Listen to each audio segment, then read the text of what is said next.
सुप्रभात बच्चों, मैं आपकी हिंदी की टीचर हूँ। आज हम क्लास 4 के इकाई 5 हमारा देश पाठ 15 सपने में पढ़ेंगे। तो बच्चों, हम काफी सारी जो चीजें होती हैं वो सपने में देखते हैं। जरूरी नहीं है वो हमारी हर कल्पना पूरी हो सके। तो इस कविता में कुछ ऐसा ही बताया गया है। तो बच्चों, पाठ की शुरुआत करने से पहले थोड़ी सी जानकारी ले लेते हैं। चलिए शुरुआत करते हैं। हम सभी के मन में कुछ ना कुछ विशेष करने या पाने की चाह अवश्य होती है। उनमें से ज्यादातर बातें कल्पना पर आधारित होती हैं। जो होते हैं, हमारे में बहुत सारी जो है पाने की करने की चाह होती है, लेकिन उनमें से काफी सारी जो होती हैं चीजें वो केवल कल्पना में होती है, जिसको हम केवल सोच सकते हैं। ठीक है। ये काल्पनिक बातें जब वास्तव में सच नहीं हो पाती तो व्यक्ति इन्हें सपने में ही पूरी होती देख फूला नहीं समाता। जो ये बातें होती हैं अगर वास्तव में हकीकत में पूरी नहीं होती तो हम सपने में ही पूरी होती देख ले तो हम जो है बहुत खुश होते हैं, है ना। ऐसी ही सपने में मेरी खुशी को कवि ने हमारे साथ इस कविता में बांटा है। आइए पढ़ते हैं कवि के सपने को। तो ऐसी ही जो है खुशी को कवि ने कविता में बांटा है। तो आइए पढ़ते हैं कवि के सपनों को।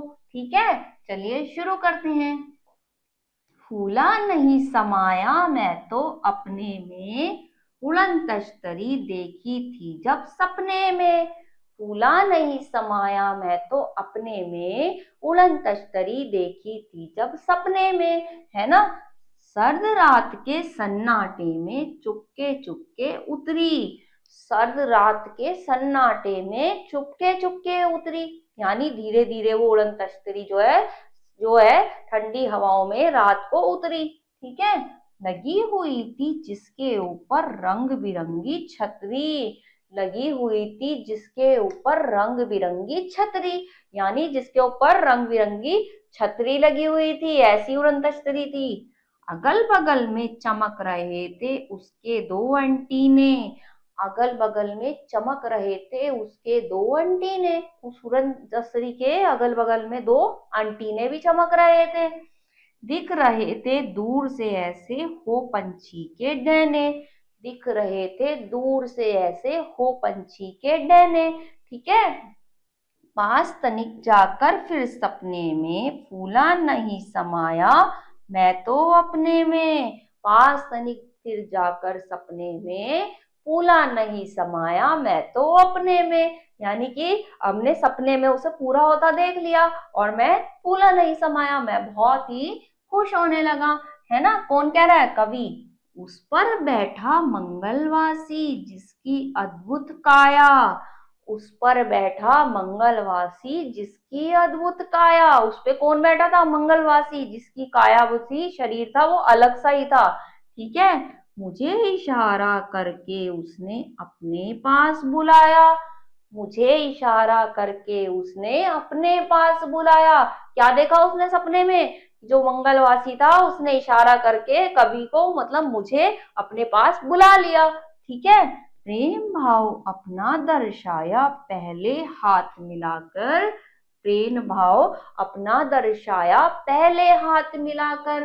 ठीक है। बात बुलाकर भेदभाव की अपने साथ बिठाकर। बात बुलाकर भेदभाव की अपने साथ बिठाकर। क्या करा उसने? अपने साथ बिठाया। किसे? कवि को, सपने में। ठीक है। अंतरिक्ष की सैर कराई सपने में, फूला नहीं समाया मैं तो अपने में। अंतरिक्ष की सैर कराई सपने में, फूला नहीं समाया मैं तो अपने में। तो बच्चों, कैसी कविता है ये? जो कवि ने सपने में देखा और सपने में ही वो पूरा हुआ, हकीकत में नहीं हुआ, लेकिन सपने में ही पूरा होते हुए जो है देखा तो वो बहुत ही खुश हुआ। ठीक है। इसमें ये बताया गया है। तो इस कविता को दोबारा पढ़िएगा। अगले पार्ट में कुछ और पढ़ाएंगे। तब तक के लिए अपना ख्याल रखिए। ओके।